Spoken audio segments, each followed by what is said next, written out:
তো প্রিয় শিক্ষার্থী বন্ধুরা, তোমাদের চ্যানেলে তোমাদের স্বাগত জানাই। তো আজকে আমরা এই ভিডিওতে আলোচনা করব মাধ্যমিক 2025 ABTA test paper history page 296 এর প্রশ্ন উত্তর নিয়ে। তো তোমাদের কাছে একটাই রিকোয়েস্ট, তোমরা ভিডিওটি না টেনে শেষ পর্যন্ত ধৈর্য সহকারে দেখো।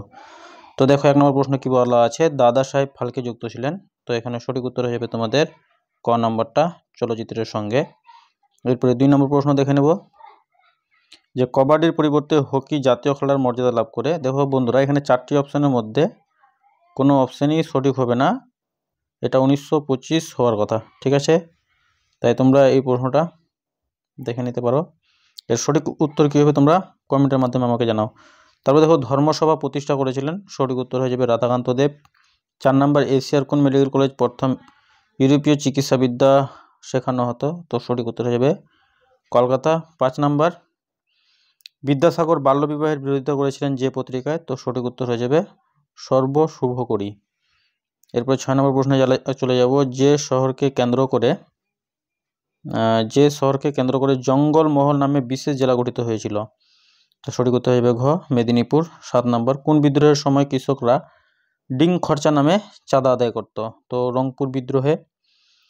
8 নম্বর প্রশ্ন, ভারতের প্রথম রাজনৈতিক সংগঠন বঙ্গভাষা প্রকাশিকা সভা সভাপতি ছিলেন? তো সঠিক উত্তর ক গৌরীশঙ্কর ভট্টাচার্য। 9 নম্বর, 1857 বিদ্রোহকে প্রথম জাতীয় বিদ্রোহ বলেছেন? সঠিক উত্তর হয়ে যাবে ঘ কার্ল মার্কস। এরপর দেখো 10 নম্বর প্রশ্ন, আধুনিক ভারতের প্রথম ব্যঙ্গচিত্র প্রকাশিত হয়েছিল? তো সঠিক উত্তর খ অমৃতবাজার। 11, বাংলায় প্রথম ইঞ্জিনিয়ারিং কলেজ হলো? সঠিক উত্তর গ শিবপুর বোটানিক্যাল ইঞ্জিনিয়ারিং কলেজ। তারপরে দেখো 12, ছাপাখানা মুদ্রণের জন্য সর্বপ্রথম বাংলা অক্ষর তৈরি করেন? সঠিক উত্তর হয়ে যাবে চার্লস উইলকিন্স। 13, কিষাণ সভা সর্বপ্রথম গঠিত হয়েছিল? সঠিক উত্তর যুক্তপ্রদেশে। 14, গিরনি কামগার ইউনিয়ন কোন শ্রমিক সংগঠন ছিল? কোন শ্রমিকের সংগঠন ছিল? তো এটা হবে বস্ত্র শিল্প শ্রমিক। 15, ভারতের প্রথম মে দিবস পালিত হয়? সঠিক উত্তর হয়ে যাবে সঠিক উত্তর হয়ে যাবে ঘ 1923 খ্রিস্টাব্দে। 16 নম্বর প্রশ্ন দেখো, ভয়েস অফ ফ্রিডম নামে রেডিও স্টেশন গঠন করেছিলেন? সঠিক উত্তর খ উষা মেহতা। 17 নম্বর প্রশ্ন দেখে নেব, ভারত ছাড়ো আন্দোলনে শহীদ হন? সঠিক উত্তর ঘ মাতঙ্গিনী হাজরা।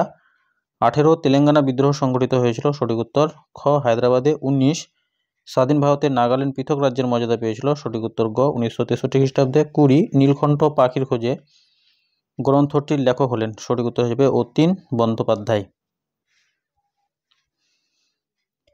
এরপর দেখো এক কথায় উত্তর। প্রথম প্রশ্ন কি বলা আছে, যে সোমপ্রকাশ পত্রিকার সম্পাদক কে ছিলেন? দেখো আমি উপরে লিখে রেখেছি, এটা হয়ে যাবে দ্বারকানাথ বিদ্যাভূষণ, ঠিক আছে? তো সোমপ্রকাশ পত্রিকার সম্পাদক ছিলেন দ্বারকানাথ বিদ্যাভূষণ। নব্য বৈষ্ণববাদের প্রবক্তা কে ছিলেন? তো এটা হয়ে যাবে বিজয়কৃষ্ণ গোস্বামী। 3 নম্বর প্রশ্ন, কে রাষ্ট্রগুরু নামে অভিহিত হন?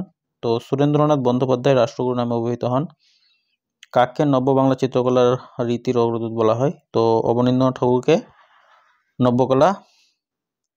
নব্য বাংলা চিত্রকলা রীতির অগ্রদূত বলা হয়। তারপরে ঠিক ভুল, হিন্দু পেট্রিয়ট ছিল একটি দৈনিক সম্ভবত, ভুল, এটা ছিল সাপ্তাহিক। 1960-এর দশকে নারী ইতিহাস চর্চা প্রথম শুরু হয় ফ্রান্সে, এটা ঠিক। ক্যাপ্টেন রশিদ আলী ছিলেন নৌ বিদ্রোহের একজন সেনানায়ক, এটা ভুল, তিনি ছিলেন আজাদ হিন্দ বাহিনীর সেনানায়ক। 4, বারদৌলি সত্যাগ্রহ আন্দোলনের পর গান্ধীজি বল্লভভাই প্যাটেলকে শ্রদ্ধার উপদেশ দিয়েছিলেন, এটাও ভুল। তারপর দেখো স্তম্ভ মিলাও, রাহুল সংস্কৃতায়ন, বখস্ত আন্দোলন, ডেভিড হিয়ার হয়ে যাবে স্কুল বুক সোসাইটি, জ্যোতিবা ফুলে হয়ে যাবে সত্য শতক সমাজ, আর ডিরোজি হয়ে যাবে ক্যালকাটা লিটারারি গ্যাজেট। এরপরে ম্যাপ পয়েন্টিং আছে। তারপরে দেখো ব্যাখ্যা এবং বিবৃতি। প্রথম বিবৃতিতে বলা আছে যে দুদু মিয়ার মৃত্যুর পর ফরাজি আন্দোলন দুর্বল হয়ে পড়ে। সঠিক ব্যাখ্যা 2, ফরাজি আন্দোলন ছিল ধর্মের মোড়কে আবৃত কৃষক বিদ্রোহ। 2 নম্বর বিবৃতিতে বলা আছে রবীন্দ্রনাথ ঠাকুর ঔপনিবেশিক শিক্ষানীতির বিরোধিতা করেছিলেন। সঠিক ব্যাখ্যা হবে 1, যে এই শিক্ষা মানুষের মনের সার্বিক বিকাশ ঘটায় না। 3 নম্বর প্রশ্ন, আইন অমান্য আন্দোলনে ভারতের কৃষক সম্প্রদায় স্বতঃস্ফূর্তভাবে সামিল হয়েছিল? সঠিক ব্যাখ্যা হয়ে যাবে 2, কৃষকদের স্বার্থ রক্ষার বিষয়টি জাতীয় কংগ্রেস এই আন্দোলনের কর্মসূচি ভুক্ত করেছিল। তারপরে বিবৃতি দেখো 4 নম্বর বিবৃতি, যে নমশূদ্ররা হিন্দু সমাজ থেকে নিজেদের পৃথক অস্তিত্ব দাবি করেছিলেন। সঠিক ব্যাখ্যা 1, নমশূদ্ররা উচ্চবর্ণ হিন্দুদের আচরণে ক্ষুব্ধ ছিলেন। তো প্রিয় শিক্ষার্থী বন্ধুরা, ভিডিও ছিল এই পর্যন্তই, ধন্যবাদ।